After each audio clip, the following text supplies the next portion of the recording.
Hello students, welcome और welcome back to my channel. आज जो हम टॉपिक डिस्कस करने जा रहे हैं वो है होम्योस्टेसिस।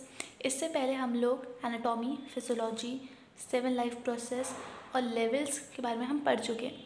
आज जो हम टॉपिक डिस्कस कर रहे हैं जिसका नाम है होम्योस्टेसिस, ये बहुत ही ज़्यादा इंपॉर्टेंट टॉपिक है। हालांकि बहुत ईजी है, बट फर्स्ट सेमेस्टर में ये topic majority of the times आप अपने यूनिवर्सिटी लेवल पे या फिर अपने कॉलेज लेवल पे भी ही देखेंगे। होम्योस्टेसिस को पहले मैं ब्रीफली आपको समझा देती हूँ, फिर थ्योरी में जाएंगे।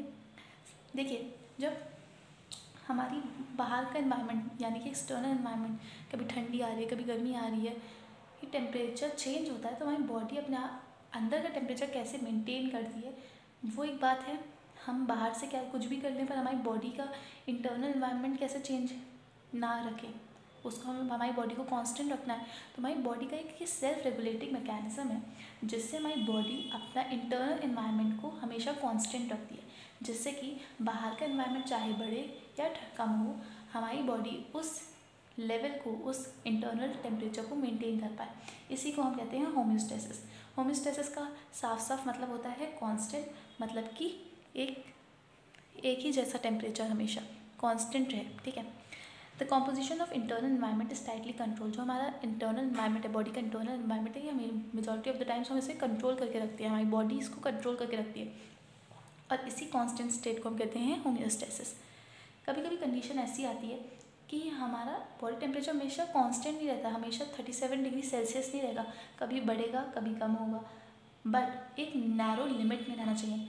ये सब वर्ड पे आप ध्यान दीजिएगा, हमेशा एक नैरो लिमिट में रहना चाहिए। ऐसा ना हो बहुत ज़्यादा बढ़ जाए या बहुत ज़्यादा कम हो जाए। तो हमारा जो टेम्परेचर है वो हमेशा कांस्टेंट तो नहीं रहता है, बट हाँ, हम उसको नैरो लिमिट्स में रख सकते हैं। But the physiological mechanism and measurement are kept within narrow limits. ठीक है। अब जब ये बैलेंस है, ये हमारा बिगड़ता है, थ्रेटन होता है, तो क्या होते हैं, हमें दिक्कत आती है। सीरियस रिस्क हो सकता है इंडिविजुअल में, हमें फीवर हो सकता है, और भी काफ़ी प्रॉब्लम होती है जो अब पॉजिटिव और नेगेटिव फीडबैक में समझेंगे। तो इस टेम्परेचर को कांस्टेंट रखना बहुत ज़्यादा इंपॉर्टेंट होता है हमारी बॉडी के लिए। ठीक है। होम्योस्टेसिस इज मेंटेन, दिख रहा है आपको, एक second. Homeostasis is maintain by control system. हमारी बॉडी में एक सिस्टम होता है जिसका नाम होता है कंट्रोल सिस्टम, जो कि डिटेक्ट करता है कि बाहर का एनवायरनमेंट कैसा है और उसकी वजह से इंटरनल एनवायरनमेंट पे क्या चेंजेस आ रहे हैं, और जो भी इंटरनल एनवायरनमेंट है उसको मैनेज करने के लिए ये क्या करता है, हमारा कंट्रोल सिस्टम रिस्पॉन्स क्रिएट करता है। इसको एक डायग्राम के थ्रू समझते हैं। पहले आप ये समझ लीजिए कि हमारा कंट्रोल सिस्टम कितने टाइप का होता है, 3 कंपोनेंट्स में डिवाइड होता है। पहला डिटेक्टर, जो बाहर के सिग्नल्स को डिटेक्ट करता है। ठीक है। फिर है कंट्रोल सेंटर, जो इस सिग्नल को एम्पलीफाई करता है, थोड़ा सा बड़ा करता है, इसको समझता है कि कैसे क्या चेंजेस आ रहे हैं बाहर।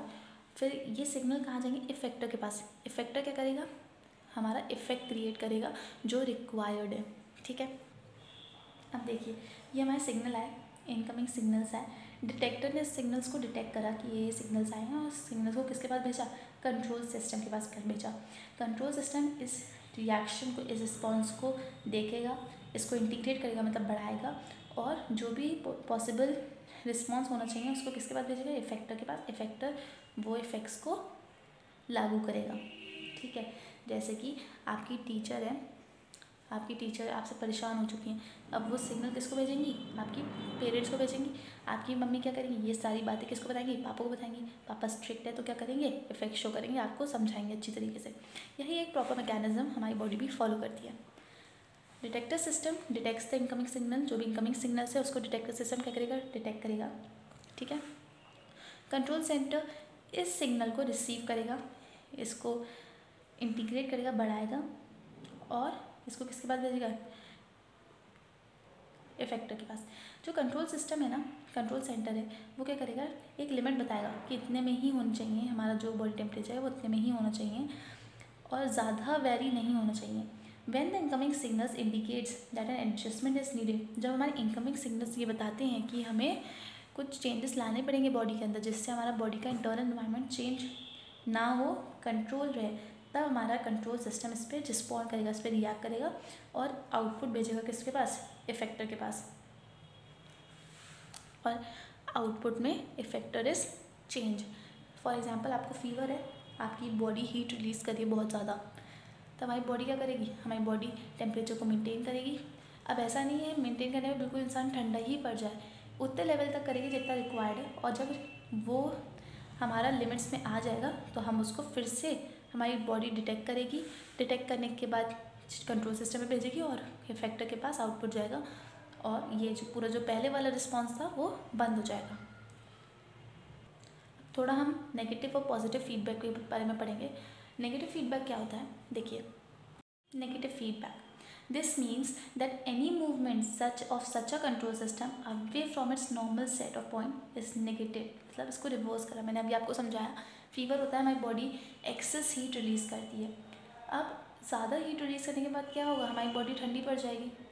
अब ऐसा ना हो कि हमारी बॉडी बिल्कुल चिल हो जाए, ऐसा भी नहीं कर सकते ना, तो वापस से सिग्नल जाते हैं और जो पहले वाला मैकेनिज्म था उसको हम रिवर्स करते हैं। इसी को हम कहते हैं नेगेटिव फीडबैक, मतलब कि जो हमारा पहले वाला फीडबैक था उसको हम अब रिवर्स कर रहे हैं। ठीक है, जो भी हमारा पहले वाला सिस्टम था उसके अलावा away from its normal set points को हम रिवर्स करते हैं, जिसको हम नेगेटिव भी बोलते हैं। इफ़ अ वेरिएबल राइजेस, अगर कुछ भी चीज़ बढ़ रही है तो नेगेटिव फीडबैक उसको कम करेगा। ठीक है, और वो इफ़ इट फॉल्स, अगर वो बहुत ज़्यादा नीचे गिर चुका है तब हमारी बॉडी उसको वापस से ऊपर लाएगी, बैकअप करेगी उसके नॉर्मल लेवल पे। ये फीवर के एग्जांपल से आप समझ सकते हैं इजीली कि जब हमारा फीवर होता है हमारी बॉडी ज़्यादा हीट रिलीज़ करती है। अब हमारा मैकेनिज्म जाएगा कि हमारी बॉडी कम हीट रिलीज़ करे, थोड़ा सा ज़्यादा दिक्कत ना हो किसी को। अब कम रिलीज़ होगी हीट, हल्के हल्के ठंडी पड़ जाएगी बॉडी। अब क्या होगा, हमारी बॉडी फिर से डिटेक्ट करेगा, कंट्रोल सेंटर हमारा रिस्पॉन्स क्रिएट करेगा कि अब हमारी बॉडी एक फिर से ऊपर लेवल पे आए और एक नॉर्मल लेवल पे मेंटेन रहे, कांस्टेंट टेम्परेचर ही मेंटेन रहे। The response to a stimulus therefore reverses the effect of that stimulus, मतलब जो अब सेकेंड वाला रिस्पॉन्स है वो पहले वाले रिस्पॉन्स को क्या कर देगा, रिवर्स कर देगा, नेगेटेड कर देगा। Keeping the system in a steady state, मतलब जो हमारा सिस्टम है, हमारी बॉडी सिस्टम है, वो कांस्टेंट रहे, स्टडी स्टेट में रहे एंड मेंटेन होम्योस्टेसिस। देखिए एग्जाम्पल से आप समझ जाएंगे अच्छे से। देखिए द एक्सटर्नल एनवायरनमेंट लो होता है, मतलब ठंडी पड़ती है, हमारी बॉडी डिटेक्ट करती है और हमारा जो इंटरनल बॉडी टेम्परेचर ना उसको बढ़ा देती है, जिससे हमारा बॉडी टेम्परेचर मेंटेन रहे। अब हमारा बॉडी टेम्परेचर बहुत ज़्यादा बढ़ गया, मतलब कि आप समझिए ठंडी आई, टेम्परेचर हो गया 18 डिग्री सेल्सियस। अब 18 से हल्का क्या हो गया, 10 डिग्री सेल्सियस हो गया। हमारी बॉडी 37 पे मेंटेन रहती है। अब हमारी बॉडी क्या करेगी, डिटेक्ट करेगी और टेम्परेचर को बढ़ाएगी। हमारी बॉडी टेम्परेचर 37 पे रुकने के लिए आगे बढ़ेगा, 37 से ये 40 तक पहुंच जाएगा। अब ये एक हायर लिमिट पे पहुंच गया। अब हमारी बॉडी फिर से डिटेक्ट करेगी और टेम्परेचर को कम करेगी। ठीक है, ये एक प्रॉपर फीडबैक मैकेनिज्म है, जिसे हम नेगेटिव फीडबैक कहते हैं। पॉजिटिव साइन इंडिकेट्स कि हमारे टेम्परेचर को बढ़ाना है, नेगेटिव साइन इंडिकेट कि आप टेम्परेचर को कम करना है। ये प्रॉपर एक आप फ्लो चार्ट बना सकते हैं अपने एग्ज़ाम में, ऐसा नहीं है कि मैंने खुद से अपने मन से बना दिया, एक प्रॉपर ये एग्जाम्पल है, इसको आप यूज़ कर सकते हैं और आपको समझने में भी और सामने वाले को समझाने के लिए भी बहुत इंपॉर्टेंट है। अब बात करते हैं पॉजिटिव फीडबैक मैकेनिज्म के बारे में। Here the stimulus progressively increases, जो हमारा स्टिमुलस है पहले बहुत ज़्यादा बढ़ता है, so that as long as the stimulus is continue the response is amplified.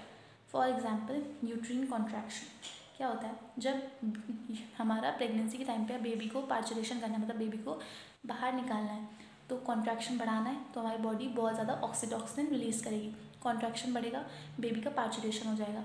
अब अगर कॉन्ट्रैक्शन बढ़ता रहा, ऑक्सीटॉक्सिन रिलीज़ होता रहा, तो क्या होगा, हमारी जो कॉन्ट्रैक्शन बढ़ता रहेगा, बहुत प्रॉब्लम हो सकती है। अब हमारी बॉडी नेगेटिव फीडबैक देगी। तो हमारा जो पॉजिटिव फीडबैक है ना, वो अल्टीमेटली एंड नेगेटिव पे ही होता है। स्टार्ट पॉजिटिव से होता है, पहले हम प्रेशर को बढ़ाएंगे, कॉन्ट्रैक्शन बढ़ाएंगे और ज़्यादा ऑक्सीटॉक्सिन रिलीज़ करेंगे, और फिर जब प्रेशर कॉन्ट्रैक्शन बहुत ज़्यादा बढ़ जाएगा तो अब क्या होगा, हमारा नेगेटिव फीडबैक चालू हो जाएगा। हमारा positive feedback mechanism always end at negative feedback. क्या होता है, यहाँ पे स्टिमुलस जो है उसको हम बहुत बढ़ाते हैं जब तक हमें रिस्पॉन्स नहीं मिल जाता है। ठीक है, here the stimulus is increases the response, जो रिस्पॉन्स है उसको बहुत ज़्यादा बढ़ा देता है, और ये तब तक रहता है जब तक हमारा जो एक्शन है वो एम्पलीफाई ना हो जाए, बढ़ ना जाए। Example blood clotting and uterine contraction. Positive feedback eventually ends in negative feedback and फिर टर्मिनेशन होता है। पहले पॉजिटिव फीडबैक होगा, जो भी चीज़ है उसे बहुत ज़्यादा बढ़ा दिया जाएगा, उसके बाद नेगेटिव फीडबैक पे जाके टेम्परेचर या प्रेशर को मेंटेन करेंगे और फिर एंड हो जाएगा इस मैकेनिज़्म का। देखिए अब ये है हमारा कोगुलेशन का, थोड़ा सा लग रहा होगा कॉम्प्लिकेटेड बट एक्चुअली तो नहीं है, समझने की कोशिश करिए, इजीली समझ आ जाएगा। देखिए जब इंजरी होती है ब्लड रिलीज होता है, एक वूंड जैसा फॉर्म हो जाता है। अब जो हमारा कोगुलेशन फैक्टर्स हैं वो एक्टिवेट होते हैं, ठीक है। कोगुलेशन स्टार्ट होगा, पहला स्टेज में क्या होगा, हल्के हल्के कोगुलेशन होगा, हल्के हल्के क्लॉटिंग होगी, उसके बाद थोड़ी और होगी, फिर और ज़्यादा होगी। तो ये कोगुलेशन का पाथवे है, इसको हम क्या करते हैं, पॉजिटिव फीडबैक दे रहे हैं, मतलब ये और बढ़े जिससे अच्छे से कोगुलेशन हो जाए। जब कोगुलेशन कंप्लीट हो जाएगा उसके बाद तो हम नहीं चाहते ना कोगुलेशन और हो जाए, तब हम करेंगे after coagulation is completed coagulation pathway deactivates. अब हम कोगुलेशन पाथवे को हम बंद कर देंगे और ब्लड फ्लो भी रुक जाएगा। ये है एग्जाम्पल हमारा ब्लड क्लॉटिंग का, ठीक है। अब टॉपिक है हमारा कॉन्ट्रैक्शन का। ब्रेन से सिग्नल आएगा, जब पार्चुरेशन करना है, बेबी फीटस को बाहर निकालना है, तब हम क्या करेंगे, ब्रेन से क्या रिलीज़ होगा, ऑक्सीटोसिन बहुत ज़्यादा रिलीज़ होगा, जिसकी वजह से कॉन्ट्रैक्शन बढ़ जाएगा, बेबी का पार्चुरेशन हो जाएगा, ठीक है। अब फीटस का पार्चुरेशन जब हो जाएगा तब क्या होगा, हमारा नेगेटिव फीडबैक आएगा। देखिए ब्रेन ने ऑक्सीटोसिन रिलीज़ करा, कॉन्ट्रैक्शन यूट्रस में बहुत ज़्यादा बढ़ गया, जो फीटस है body of the foetus causes distension on the walls of uterus, मतलब जो बॉडी है फीटस की वो प्रेशर क्रिएट करेगी यहाँ से, जिससे बाहर रिमूव हो पाए। ब्रेन को कौन सा सिग्नल जा रहा है, पॉजिटिव की और ज़्यादा प्रेशर और ज़्यादा कॉन्ट्रैक्शन हो, जिसकी वजह से और ज़्यादा ऑक्सीटोसिन रिलीज़ होगा, ठीक है। अब देखिए बेबी का पार्चुरेशन हो गया, अब ब्रेन को सिग्नल क्या जाएगा कि आप ऑक्सीटोसिन रिलीज़ ना करो, नेगेटिव साइन है, ठीक है।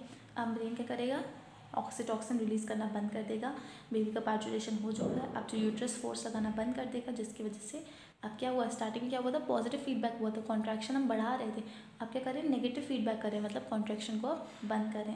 यही डिफरेंस है लेवल्स ऑफ इंटेंसिटी। यही मैंने बताया कि पॉजिटिव का मतलब क्या होता है, नेगेटिव का मतलब क्या होता है।